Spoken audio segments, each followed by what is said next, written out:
এইটুকু হাততালি একটা বেশ সোনার পদক পেয়েছে।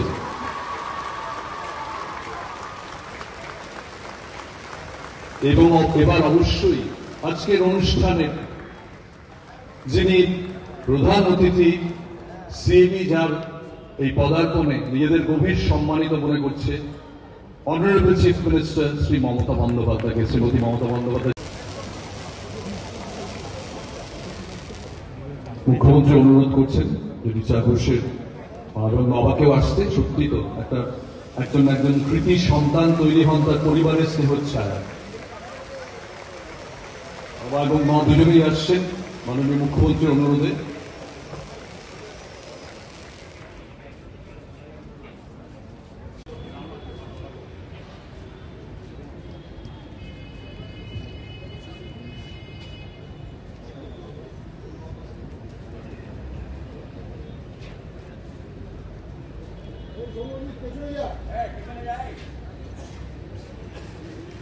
এটা একটা দুর্দান্ত মুহূর্ত। ফটোগ্রাফার আপনাদের মোমেন্ট, সৌরভ পাশে, মুখ্যমন্ত্রী রিচাকে পুষ্পস্তবক তুলে দিচ্ছেন। অসাধারণ একটা মুহূর্ত। পশ্চিমবঙ্গ সরকারের তরফে মাননীয় মুখ্যমন্ত্রী একাধিক পুরস্কার এবার তুলে দেবেন রিচা ঘোষের হাতে। প্রথমেই রাজ্যের বিশেষ পুরস্কার, বঙ্গভূষণ পুরস্কার এবং ট্রফি এবং তৎসহ চেক মাননীয় মুখ্যমন্ত্রী তুলে দিচ্ছে রিচা ঘোষের হাতে।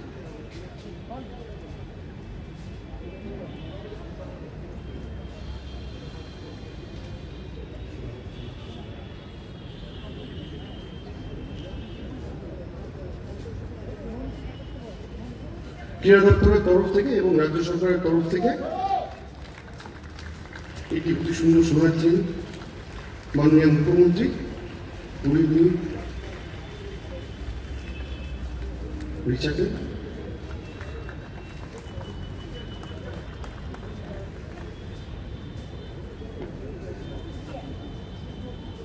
মাননীয় মুখ্যমন্ত্রী এই চেকটি রিচা ঘোষের হাতে তুলে দিলেন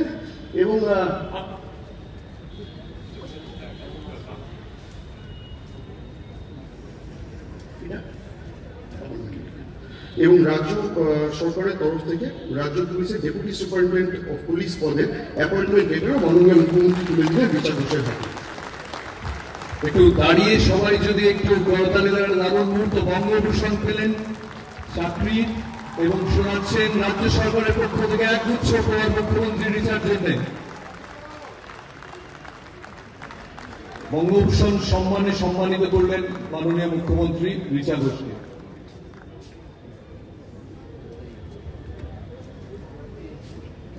বঙ্গভূষণ ট্রফিটি এবার মাননীয় মুখ্যমন্ত্রী তুলে দিচ্ছেন রিচার হাতে, রিচা ঘোষের হাতে। সকলকে করতালি দেওয়ার জন্য অনুরোধ করব।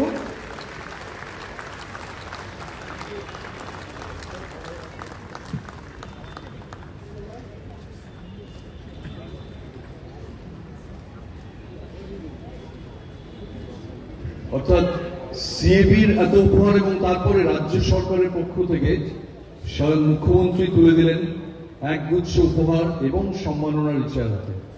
এবার রিচার পালা। রিচা কয়েকটা প্রশ্নের উত্তর দিতে হবে। 29 রান করেছিলেন রিচা, প্রত্যেকটা রানের জন্য 1 লাখ টাকা। মাননীয় মুখ্যমন্ত্রী তুলে দেবেন রিচার হাতে।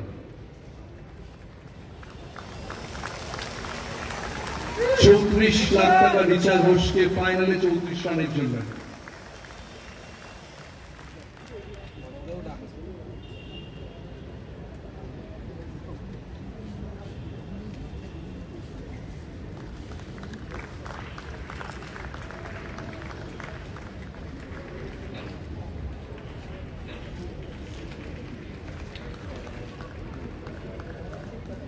পরের পর পুরস্কার রিচার জন্য এবং এত ডিজার্ভিং রিচা।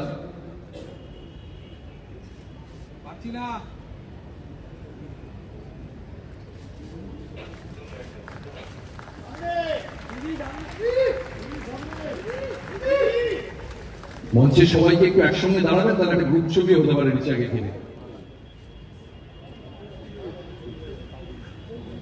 দেখতে পাচ্ছি না। এরা সবাই কিন্তু বাংলার ক্রিকেটের, স্পেশালি মহিলা ক্রিকেটের এক একজন স্তম্ভ। আমার মহিলা ক্রিকেটের এক্সপিরিয়েন্স, তখন আমি খেলি, তখন আমি ঝুলনকে দেখতাম। ঝুলন কম বয়সী, ঝুলন ইডেনে প্র্যাকটিস করতো, আমিও আসতাম ইডেনে দৌড়তে। ঝুলনও দৌড়তো, আমিও আসতাম, তখন আমিও ইন্ডিয়ার ওই খেলি, দেশের ক্যাপ্টেন। তখন মহিলা ক্রিকেট এখনকার মতো এত বড়, এত ফাইন্যান্সিয়ালি স্টেবল আর এত পপুলার ছিল না। আজ যে মহিলা ক্রিকেট যেখানে পৌঁছেছে, ঝুলন, মিতালি, এদের কাঁধে চড়ে, এদের চেষ্টায়, গার্গিদি আছেন, মিঠুদি আছেন, আরও যারা ভারতবর্ষের হয়ে খেলেছে বিভিন্ন সময়, তাদের চেষ্টায় আজকে মহিলা ক্রিকেট এই জায়গায় পৌঁছেছে। মনে রাখবেন যে সব কিছু শুরু হয়, আর শুরুটা হয়তো অতটা আড়ম্বরের সাথে, অতটা ড্যাজলিংলি হয় না, কিন্তু সময়ের সাথে যারা শুরু করে তারাই সেই ক্রিকেটটাকে একটা জায়গায় পৌঁছে দেয়। আজকে রিচা, জেমাইমা, শেফালি, স্মৃতি, হরমনপ্রীত, যাদেরই নাম করুন, তারা যে আজ এখানে যে জায়গায় পৌঁছেছে, এটা কিন্তু তাদের জন্যই। তাদের পূর্ব যারা খেলেছে মহিলারা দেশে হয়ে, তারা ক্রিকেটকে এত মহিলা ক্রিকেটকে এত উঁচু জায়গায় নিয়ে গেছে, এটা কিন্তু তাদের জন্যই। সেই জন্যই ওয়ার্ল্ড কাপ ফাইনালে যখন রিচা বা স্মৃতি বা হরমন যখন ওয়ার্ল্ড চ্যাম্পিয়ন হয়, তারা কিন্তু মিতালি বা ঝুলনকে ইকুয়ালি রেসপেক্ট দিচ্ছে, এটা দেখে আমার সবচেয়ে ভালো লেগেছে। আমি দুটো কথা বলি মাননীয় মুখ্যমন্ত্রীর সম্বন্ধে।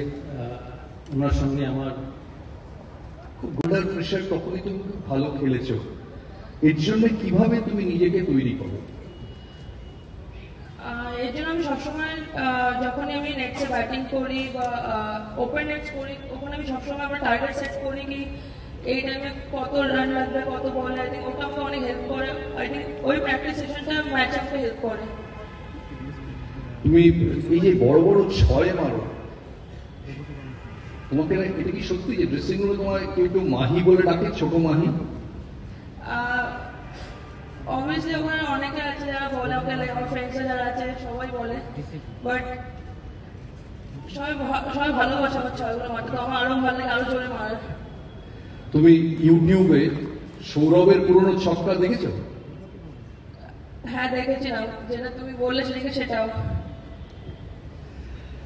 সৌরভের ছয় দেখেছো? আরেক একজন বড় ছক্কা মারার জন্য, তোমার রোলের জন্য মহেন্দ্র সিং ধোনি ফিনিশার হিসেবে এত বিখ্যাত। আমার একজন বলছিল, সত্যি কিনা জানি না, যে ধোনির মতো তুমিও নাকি প্রচুর দুধ খাও, এটা কি সত্যি? দুধ? ধোনি ধোনি ধোনি ধোনি ধোনি আচ্ছা, ছোটবেলায় খেতাম, বাট ল্যাকটোজ ইন্টলারেন্স আছে বলে এখন খাই না। কি প্রিপারেশন ছয় মারার জন্য, টেকনিক্যাল প্রিপারেশন কি নাও ছয় মারার জন্য? বেশি করে আমি প্র্যাকটিস করি, ওই 6 কি করে মারতে হবে, অ্যান্ড প্লাস আমাকে মেনলি বল চুজ করাটা বহুত ইম্পর্টেন্ট হয়ে যায়। কেন কি যদি বল ভালো করে চুজ না করি তো ওটা অত জোরে যাবে না, তো আমি বল চুজটা ইম্পর্টেন্ট, ওটা বেশি ফোকাস করি।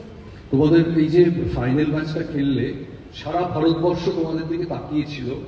এই সময় প্রচুর প্রেশার মোবাইল ফোন থেকে আসে, তোমরা কি করে নিজেদের কুল ঠান্ডা রাখতে কি করে? অবভিয়াসলি অনেক প্রেশার থাকে, বাট স্পেশালি আমার জন্য প্রেশার নেওয়া আর ভালো লাগে। আমার যত প্রেশার থাকে তত ভালো লাগে মধ্যে, তো কি হয় আমরা ফোন থেকে দূরে থাকি। জেতার পর ড্রেসিং রুমের মধ্যে কি হলো? অবভিয়াসলি পার্টি হয়েছে, অনেক মজা করেছি আমরা, পুরো নাইট আমরা মজা করেছি। ঠিক আছে, লাস্ট প্রশ্ন। এবার এই আজকের পরে সোনার মেডেলটা, সেটা বাংলায় কারোর কাছে নেই, সেটা কোথায় থাকবে? বাড়িতে থাকবে, লকারে থাকবে, কোথায় থাকবে? বাড়িতে সবচেয়ে সামনে থাকবে। সবচেয়ে সামনে থাকবে। Thank you so much Richa. বিশ্বাস করি, এবং আজকে ইডেনের থেকে এই আওয়াজটাই উঠুক যে আমরা গর্বিত তোমাকে পেয়ে, আমরা গর্বিত আরো তোমার বাবা মাকে আমাদের সাথে পেয়ে, আমরা গর্বিত ঝুলন যিনি প্রথম থেকে তৈরি করেছিলেন, ওকে দেখেছিলেন, শ্যামা দেবীরা যারা সিলেক্ট করেছিলেন, আরো অনেক ক্রিকেটাররা আছেন, তাদের সকলকেই আমার অনেক অনেক অন্তরে উষ্ণ অভিনন্দন জানিয়ে বলি, আরো বড়, আরো বড়, লড়তে হবে, করতে হবে, খেলতে হবে, জিততে হবে। এটাই হোক আগামী দিনের সবচেয়ে